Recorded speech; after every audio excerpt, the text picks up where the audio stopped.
생명의 체험의 넷째 단계. 첫 번째, 몸을 인식함. 2주 1일. 아침의 누림. 마태복음 16장 23절.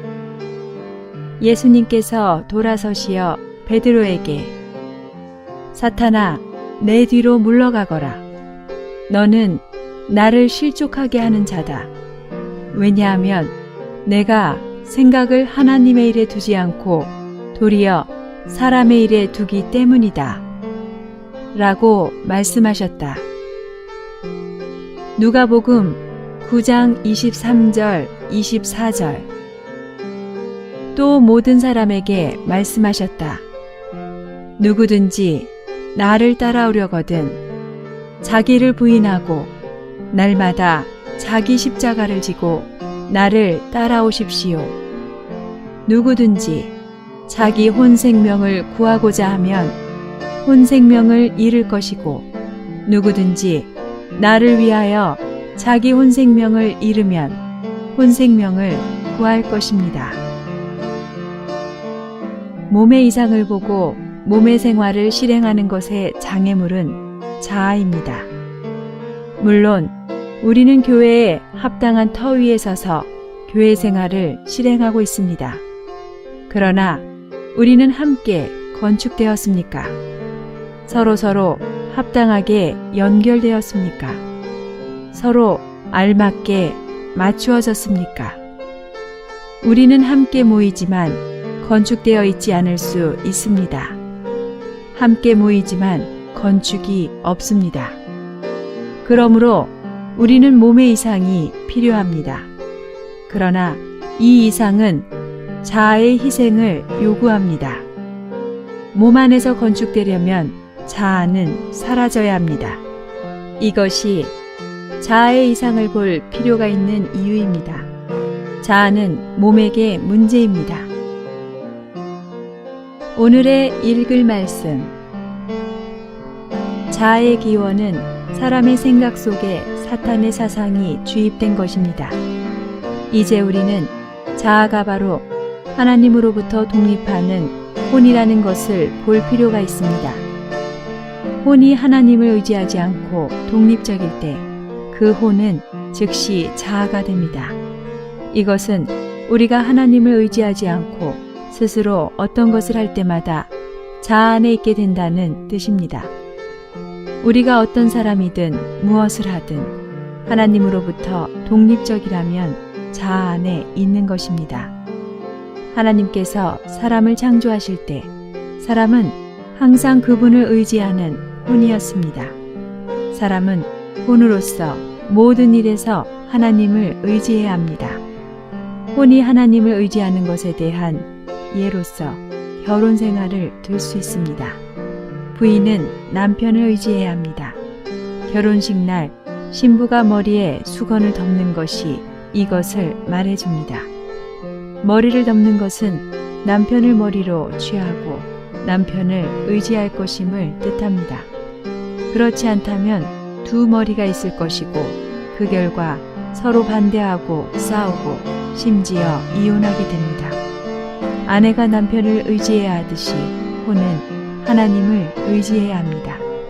그러나 혼은 자아가 되었습니다. 자아는 바로 하나님으로부터 독립을 선언한 혼입니다. 우리가 자아에 대한 이상을 보았다면 자아가 무엇인지를 보았을 것입니다. 자아는 하나님으로부터 독립을 선언한 혼입니다. 이 이상을 본다면 우리는 더 이상 하나님으로부터 독립적일 수 없다는 것을 깨달을 것입니다. 오히려 다음과 같이 말할 것입니다. 나는 항상 하나님을 의지해야 한다. 내가 무엇을 하든 어떠한 사람이든 하나님을 의지해야 한다. 자아는 독립적인 것이기 때문에 몸의 건축의 가장 큰 문제입니다. 우리는 하나님을 의지할 뿐만 아니라 몸, 곧 형제자매들을 의지해야 합니다. 형제자매들로부터 독립적일 때 우리는 자아, 즉 독립적인 혼 안에 있게 됩니다. 오늘 우리가 몸으로부터 독립하는 것은 하나님으로부터 독립하는 것과 동일합니다. 이것은 교리의 문제가 아니라 체험의 문제입니다. 여러분의 체험을 살펴보면 형제 자매들로부터 독립적일 때 하나님으로부터도 독립적이라는 느낌을 가졌을 것입니다. 마찬가지로 형제 자매들로부터 고립되어 있을 때 하나님으로부터도 고립되어 있다는 느낌을 가졌을 것입니다.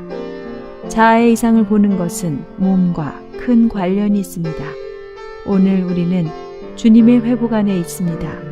회복은 결국 이 중요한 문제, 곧 몸의 건축에 이를 것입니다. 몸의 원수는 자아입니다.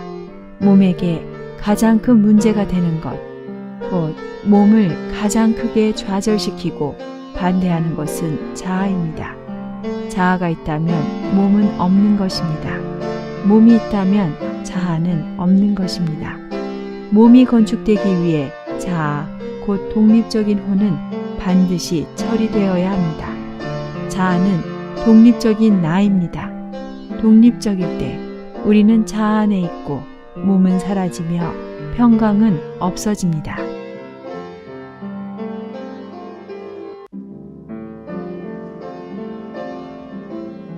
생명의 체험의 넷째 단계. 첫 번째, 몸을 인식함. 2주 2일 아침의 누림. 레위기 14장 8절 9절. 정결하게 되려고 하는 사람은 자기 옷을 빨고 털을 모두 민 다음 물로 목욕을 해야 한다. 그러면 그는 정결하게 된다. 그런 후라야 그는 진영 안으로 들어올 수 있다. 그러나 그는 자기 천막 밖에서 7일 동안 머물러야 한다. 7일째 되는 날에 그는 다시 털을 모두 밀어야 한다. 그는 머리털과 턱수염과 눈썹까지 모든 털을 밀어야 한다. 머리털은 사람의 영광을 과시하는 것을 상징하고 턱수염은 스스로 존귀하게 여기는 것을 상징하며 눈썹은 나면서부터 소유한 탁월함과 장점과 미덕을 상징하고 온몸의 털은 타고난 힘과 역량을 상징합니다. 털을 모두 밀고 물로 목욕을 하는 것은 자아와 그의 모든 영광, 존귀, 탁월함, 장점, 미덕, 힘, 역량을 십자가라는 삭도로 제거하는 것과 같습니다. 우리에게 아무것도 없고 우리가 아무것도 아닐 때 우리는 정결하게 됩니다. 나병 환자가 7일 동안 깨어 기다린 후에 다시 한번 온몸의 털을 밀고 옷을 빨고 목욕을 하는 것은 정결하게 되려고 하는 죄인이 그의 타고난 생명과 일상의 행동의 각 부분을 처리할 책임을 져야 한다는 것을 의미합니다. 이것은 우리가 우리의 죄와 죄가 가득한 자아를 구체적이고 철저하며 절대적인 방식으로 진지하게 처리할 때 우리가 정결하게 된다는 것을 보여줍니다. 오늘의 읽을 말씀. 생명의 체험의 세 번째 단계는 털을 미는 것, 곧 우리 자신의 자아 문제를 처리하는 체험에 대한 것입니다. 레위기 14장 8절과 9절에서 털은 사람의 몸에서 자라난 것인데 우리 자신 속에 있는 어려움들을 상징합니다. 그러므로 털을 민다는 말은 자아의 어려움을 처리하는 것을 말합니다. 이것은 우리를 처리하는 십자가의 일입니다. 사람이 십자가의 처리를 받은 다음에는 그의 전 존재가 실질적으로 정결하게 됩니다. 이러한 처리는 단 한 번에 영원히 이루어지는 것이 아니라 철저하게 이루어지기 위해서 계속 되풀이되어야 합니다. 7일째 되는 날에 그는 다시 털을 모두 밀어야 한다. 그는 머리털과 턱수염과 눈썹까지 모든 털을 밀어야 한다. 그런 다음 옷을 빨고 물로 목욕을 해야 한다. 그래야 그는 정결하게 된다. 이러한 계속적인 처리는 철저하고도 세부적입니다. 다시 말해서 일반적으로 털을 미는 것일 뿐 아니라 머리털, 턱수염, 눈썹, 온몸의 털로 구분하는 것입니다. 이러한 영역은 하나씩 하나씩 처리되어야 하며 결국 온몸의 털을 다 밀어야 합니다. 성경에서 각기 다른 종류의 털은 그 자체의 의미가 있습니다. 머리털은 사람의 영광을 상징하고 턱수염은 사람의 존귀를 의미하며 눈썹은 사람의 아름다움을 말하고 온몸의 털은 사람의 타고난 힘을 나타냅니다. 모든 사람은 특정 영역에서 자랑거리가 있습니다. 어떤 사람은 자신의 혈통을 자랑하고 어떤 사람은 자신의 교육을, 어떤 사람은 자신의 미덕들을, 어떤 사람은 주님에 대한 열정적인 사랑을 자랑합니다. 거의 대부분의 사람이 사람들 앞에서 자랑하고 자신에게 영광을 돌리며 과시할 만한 분야를 찾을 수 있습니다. 성경은 이것을 머리털로 예표했습니다.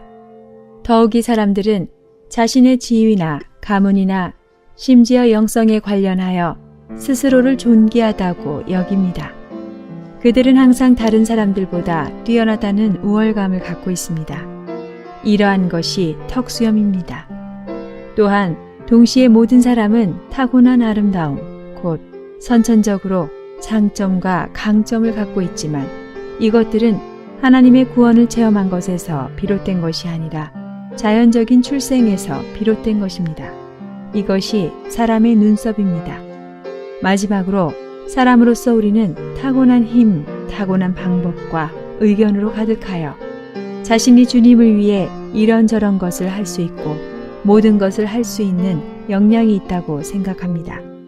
이 모든 것은 외적인 오염이 아니라 타고난 출생의 문제입니다. 외적인 오염은 다만 물로 씻기만 하면 되지만 우리 자신의 타고난 문제는 삭도로 밀어야 합니다. 이것은 우리가 십자가의 처리를 받아야 함을 의미합니다. 이러한 처리는 깊고 철저하여 우리 속을 아프게 하고 많은 고통을 당하게 합니다.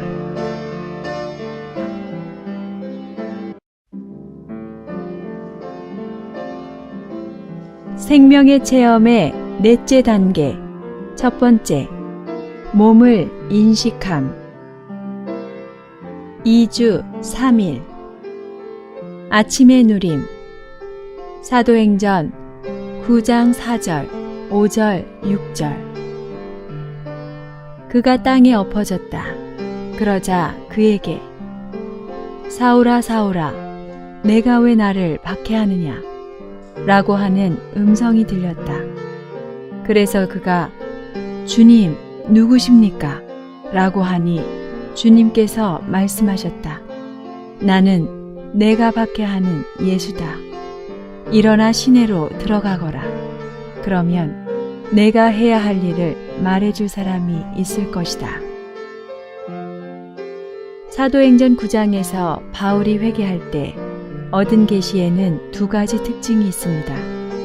바울이 다마스쿠스로 가는 길에서 주님은 그에게 그가 믿는 이를 박해하는 것은 곧 그분 자신을 박해하는 것임을 보여주셨습니다. 주님은 내가 왜 나를 박해하느냐 라고 물으셨지 내가 왜 나를 믿는 사람들을 박해하느냐 라고 묻지 않으셨습니다. 바울이 주님 누구십니까? 라고 물었을 때 주님은 나는 내가 박해하는 예수다 라고 말씀하셨습니다. 여기서 주님은 바울에게 그가 몸의 지체를 박해하고 있었을 때 바로 머리를 박해하고 있었음을 보여줍니다. 여러분이 몸의 어떤 지체를 상하게 했을 때 바로 머리를 상하게 한 것입니다. 그러므로 몸에게 범한 모든 죄는 곧 머리에게 범한 죄입니다. 주님을 믿는 모든 사람은 주님과 하나이며 이것이 바로 머리와 몸의 합일입니다. 바울은 첫 번째로 그리스도의 몸을 본 사람입니다. 그는 구원받은 첫날 주님께서 그에게 나타나셨을 때 몸을 보게 되었습니다.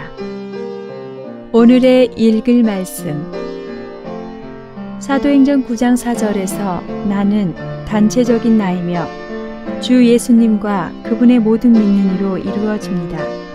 사울에게는 이 계시가 없었습니다.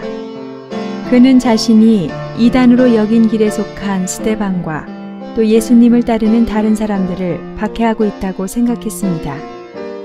그가 이 사람들을 박해할 때에 이들은 예수님을 믿음으로 그분과 연결되어 그분과 하나였지만 그는 자신이 예수님을 박해하고 있다는 사실을 알지 못했습니다. 사울은 자신이 땅에 있는 사람들을 박해한다고 생각했을 뿐 하늘에 있는 누군가를 건드린다고는 결코 생각하지 않았습니다. 너무나 놀랍게도 하늘에서부터 음성이 있었는데 사울이 박해하고 있는 분은 바로 그분 자신이요. 그분의 이름은 곧 예수라고 그에게 말하였습니다. 이것은 사울에게 있어서 우주 가운데 독특한 계시였습니다. 이것으로 말미암아 그는 주 예수님과 그분을 믿는 이들이 위대한 한 인격, 곧 놀라운 나라는 것을 보기 시작했습니다. 이것은 하나님의 위대한 비밀인 그리스도와 교회에 관한 그의 장래의 사역을 위해 그에게 깊은 인상과 영향을 주었고 그의 독특한 사역을 위하여 견고한 기초를 놓은 것이 분명합니다. 주님은 사울이 돌이킨 직후에 그가 어떻게 하기를 원하시는지 그에게 직접 말씀하지 않으셨습니다. 왜냐하면 사울이 어떤 통로를 통해 간접적으로 구원받지 않고 주님에게서 직접 구원받아 주님께 이끌렸으므로 그를 그분의 몸과의 동일화 안으로 이끌어줄 몸의 지체가 필요했기 때문입니다. 주님께서 사울을 접속하라고 그분의 몸에 한 지체를 보내지 않으셨다면 어떤 지체도 사울을 받아들이기가 어려웠을 것입니다.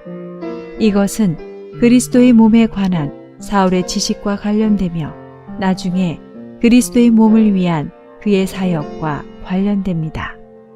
이렇게 높은 계시를 보여주신 후에 주님은 그에게 시내에 들어가라고 말씀하셨습니다. 그리고 그가 해야 할 일을 다른 사람을 사용해서 그에게 알리셨습니다. 이건 역시 몸에 대한 계시입니다.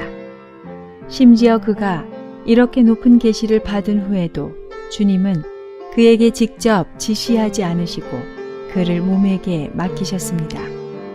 바울이 구원받은 첫날 주님은 그에게 몸의 원칙을 보여주셨습니다. 3일 후 주님은 아나니아라고 하는 작은 제자를 보내어 바울에게 안수하게 하셨습니다. 아나니아는 사울 형제님, 형제님이 오던 길에 형제님에게 나타나신 예수님, 곧 주님께서 나를 보내시어 형제님이 시력을 되찾을 수 있도록 하시고 성령으로 충일되도록 하셨습니다. 라고 말했습니다. 아나니아는 다만 평범한 형제였습니다. 우리는 성경에서 이 사건 전후에 그의 역사를 볼 수 없습니다. 그가 주님의 보냄을 받고 사울에게 가서 사울 형제님이라고 말했을 때 이것은 사울을 그리스도의 몸 안으로 이끌었고 그를 성령으로 충일되게 했으며 그를 기름 부음 아래로 이끌었습니다. 사울이 그리스도의 몸과 동일화되도록 주님은 몸의 한 지체인 아나니아를 사울에게 보내셨습니다. 이것은 또한 틀림없이 사울에게는 그리스도의 몸의 중요성에 대해 깊은 인상을 갖게 했고 구원받은 믿는 이에게는 그리스도의 몸의 지체들이 필요하다는 것을 깨닫게 도와주었습니다.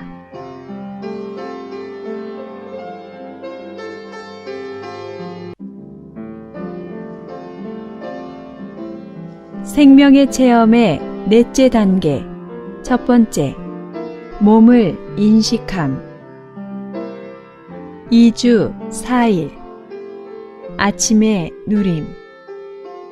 고린도전서 12장 12절. 왜냐하면 몸은 하나인데 많은 지체가 있고 몸의 지체는 많지만 모두가 한 몸인 것 같이 그리스도도 그와 같으시기 때문입니다. 로마서 12장 5절.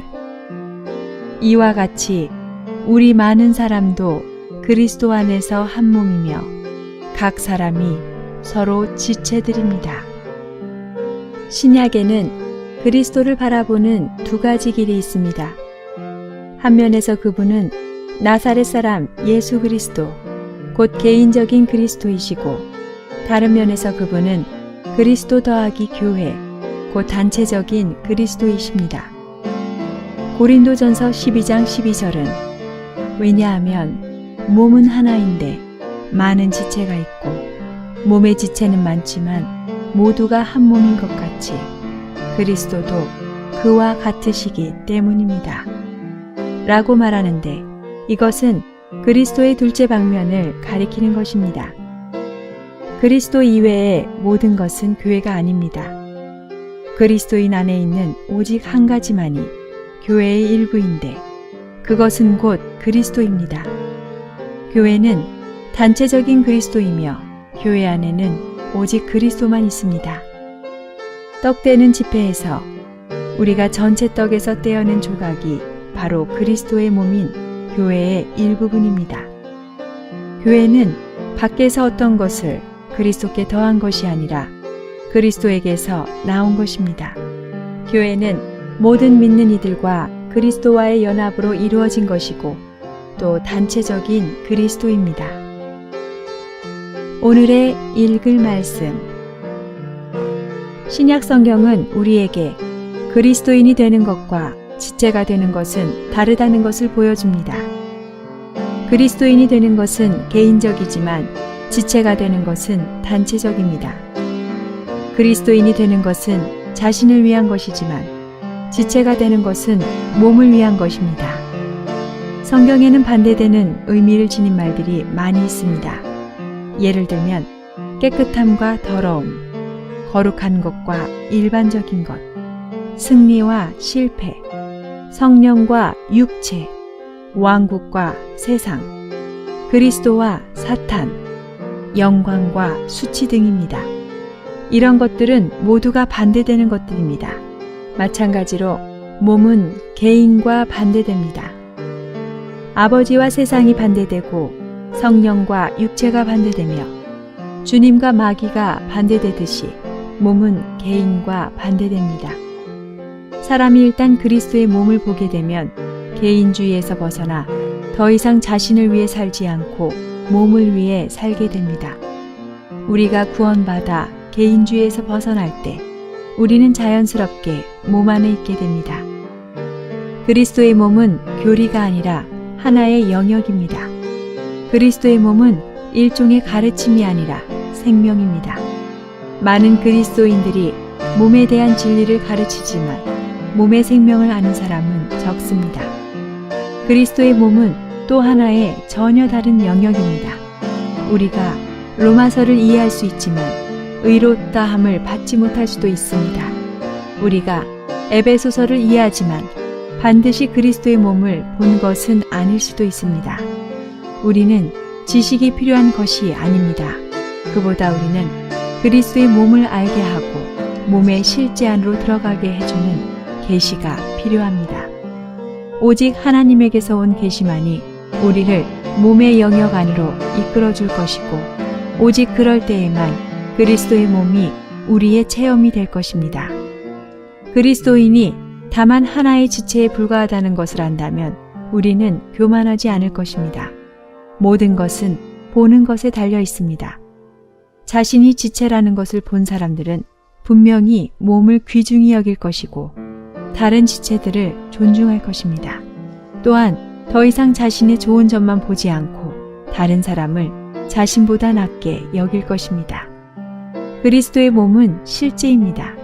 그러므로 교회 생활도 실제입니다. 성경은 교회가 마치 그리스도의 몸과 같다고 말하지 않고 교회가 바로 그리스도의 몸이라고 말합니다. 우리 몸 밖에 있는 어떤 것도 우리의 몸이 될 수 없습니다. 몸에 옷을 입힐 수 있지만 옷이 몸이 될 수 없습니다. 마찬가지로 우리 자신에게서 나온 타고난 어떤 것도 그리스도의 몸의 일부분이 될 수 없습니다. 그리스도의 몸 안에서 그리스도는 모든 것이시고 또한 모든 것 안에 계십니다. 우리 안에 있는 것 중에서 그리스도가 아닌 것은 무엇이든 우리가 그리스도를 내적으로 아는 것을 방해할 뿐입니다. 사람이 죄가 있으면 그리스도를 볼 수 없으며 사람의 타고난 생명으로는 그리스도의 몸을 볼 수 없습니다. 우리는 그리스도의 몸 안에서의 우리의 위치를 보아야 합니다. 우리가 그리스도의 몸 안에서 자신의 위치를 참으로 본다면 이것은 마치 우리가 두 번째로 구원받는 것과 같을 것입니다.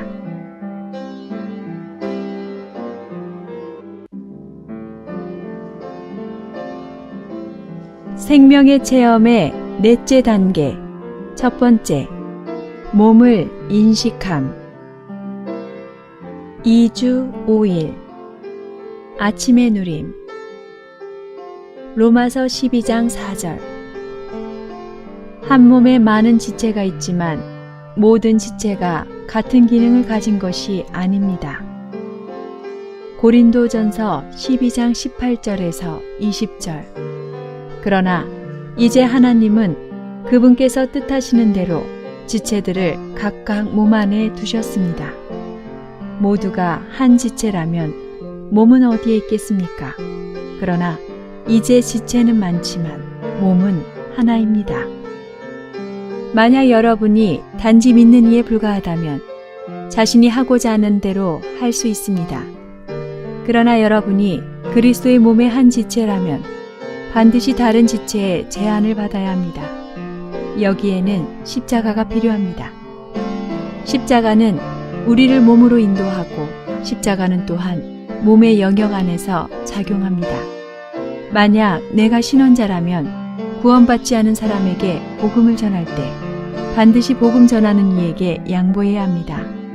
나에게 신원자의 은사가 있기 때문에 반드시 복음 전파의 일도 해야 한다고 생각해서는 안 됩니다. 우리 각 사람이 자신의 분량을 알고 또 이 분량을 넘어서지 않는 것이 몸의 성장에서 가장 기본적인 것입니다. 그리스도의 몸은 모든 지체에게 보호일 뿐 아니라 또한 각 지체에게 제한이 됩니다. 각 그리스도인은 그리스도의 몸의 한 지체에 불과하므로 몸의 제한을 받아야 합니다.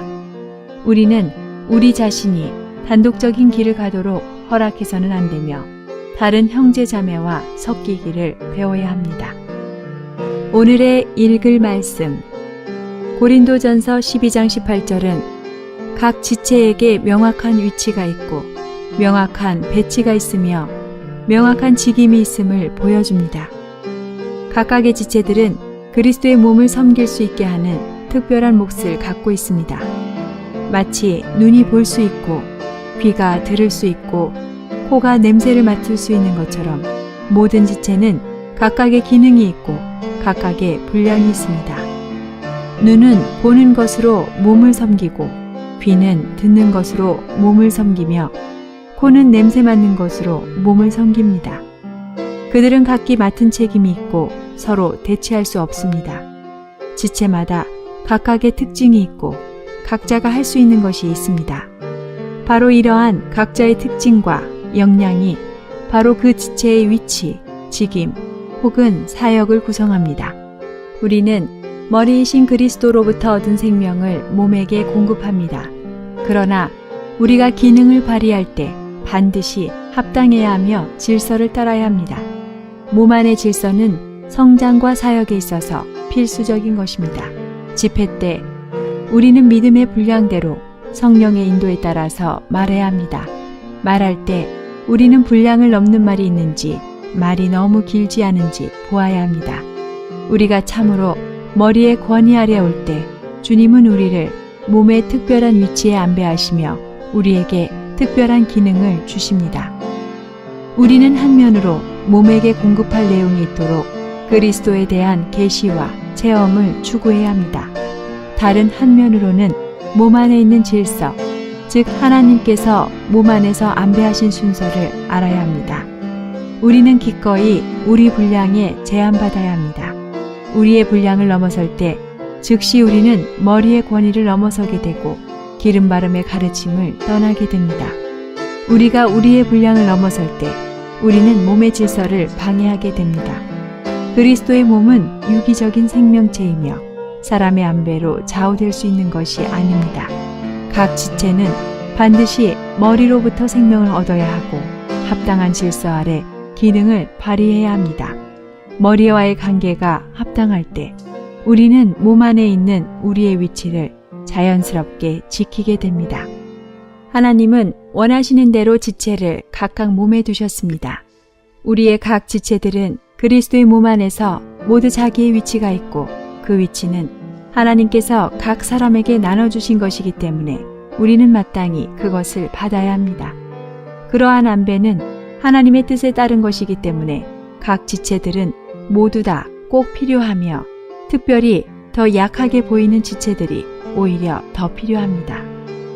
로마서 12장 3절에서 냉철하지 못한 생각으로 마땅히 생각해야 할 것 이상으로 자신을 더 높게 생각하는 것은 몸의 생활에 합당한 질서를 폐하여 버리는 것입니다.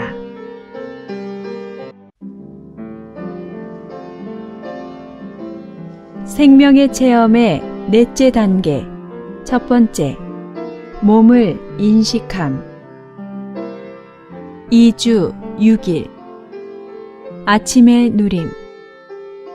고린도후서 10장 13절 14절.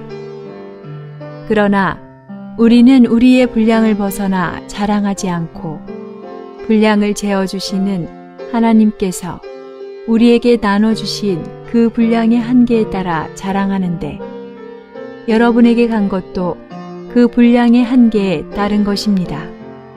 우리가 여러분에게 가서는 안 될 사람들이 아니며 우리의 범위를 벗어나 스스로 지나치게 나아간 것도 아닙니다. 그리스도의 복음에 있어서 여러분에게까지 나아간 사람은 우리가 처음입니다. 고린도후서 10장 13절에서 사도는 담대했으나 제한 없이 담대하지는 않았습니다.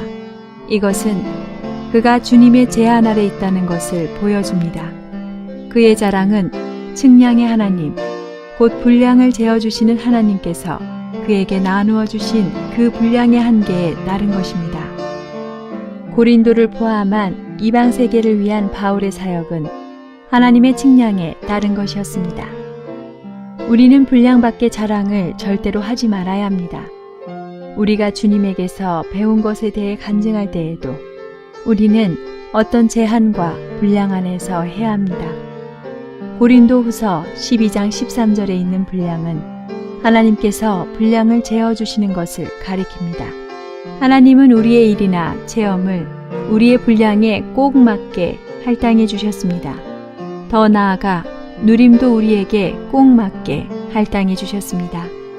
그러므로 우리는 우리의 일이나 주님에 대한 체험이나 누림을 간증할 때 분량 안에서, 즉 어떤 한계 안에서 간증해야 합니다. 오늘의 읽을 말씀. 고린도후서 10장 13절, 14절, 15절을 통해서 우리는 비록 주님의 일이 확장되기를 기대할지라도 하나님의 제한 아래 있는 법을 배워야 함을 봅니다. 분량 밖의 확장을 기대하지 마십시오. 그러한 확장은 분명 영을 따른 것이 아니며 제한 안에 있는 것이 아닙니다. 체험을 통해 우리는 우리가 그 영에 따라 일을 확장한다면 언제나 어떤 제한이 있다는 것을 간증할 수 있습니다. 내적으로 우리는 주님께서 어느 정도까지만 일을 확장하기를 계획하셨다는 인식을 갖습니다. 더욱이 외적으로 주님은 환경 안에서 어떤 일들을 일으키시어 일의 확장을 제한하실 수 있습니다. 그러므로 내적으로 우리는 특정 수준을 넘어서 일을 확장할 때 평안을 갖지 못하고 외적으로 환경은 우리가 특정한 경계선을 넘어서도록 허락하지 않습니다. 주님은 특히 청년들을 제한하는 것에 관심을 두십니다. 만일 청년들에게 주님을 섬기고자 하는 마음이 없다면 주님은 그분을 섬기도록 그들을 분발시키실 것입니다. 그러나 그들이 분발할 때 그분은 그들을 제한하실 것입니다. 인간의 본성은 이러한 제한을 좋아하지 않습니다. 그러나 하나님의 방법은 처음에는 우리를 빠르게 했다가 나중에는 느리게 하고 처음에는 우리를 올려놓았다가 나중에는 내려가게 하십니다. 많은 청년들은 하나님께서 올렸다 내렸다 하시는 것을 참지 못합니다. 얼마간 오르락내리락 한 뒤에 그들은 그만두고 싶어 합니다. 하나님은 우리가 항상 위에 있는 것도 항상 밑에 있는 것도 원하지 않으십니다. 심지어 밤낮이 바뀌는 자연의 순환도 이것을 증명합니다. 어떤 청년들은 결혼 생활에 의해 밑으로 내려갑니다. 어떤 형제는 결혼하기 전에는 창공을 치솟는 독수리와 같았을지도 모릅니다. 그는 교회 생활이 놀랍고 영광스럽다고 쉽게 말합니다. 그러나 결혼한 지 얼마 안 되어 교회 생활은 더 이상 영광스러워 보이지 않습니다. 하나님은 이렇게 흥분한 형제를 잠잠하게 하시기 위해 그의 결혼을 사용하십니다. 많은 경우에 이 같은 형제들은 결혼 후 긴 기간 동안 아래에 머물 수 있습니다. 그러나 결국 그는 비록 전과 똑같은 방식으로 흥분하지는 않지만 다시 올라갑니다. 이것이 진보의 표시입니다. 우리는 우리의 제한과 우리의 관할 구역을 알고 다른 사람들의 영역 안으로 넘어가지 말아야 합니다. 바울과 같이 우리는 우리의 한계, 즉 하나님께서 우리에게 측량해 주신 분량에 따라 움직이고 행동해야 합니다. 나는 특히 청년들에게 이 부분의 말씀을 연구하여 어떻게 교회 봉사에서 처신하고 어떻게 주님의 회복 안에서 움직여야 할 것인지를 배울 것을 격려합니다. 청년들이여, 여러분은 자신의 한계와 제한을 알아야 합니다. 이러한 제한과 한계는 매우 실질적으로 우리의 육체를 처리합니다. 우리의 타고난 사람은 제한받기를 원하지 않습니다. 그러나 하나님은 우리의 문제를 아십니다. 그러므로 하나님은 경계와 제한을 정하셔서 그분께서 우리에게 할당해 주신 분량 안에 우리를 머무르게 하십니다.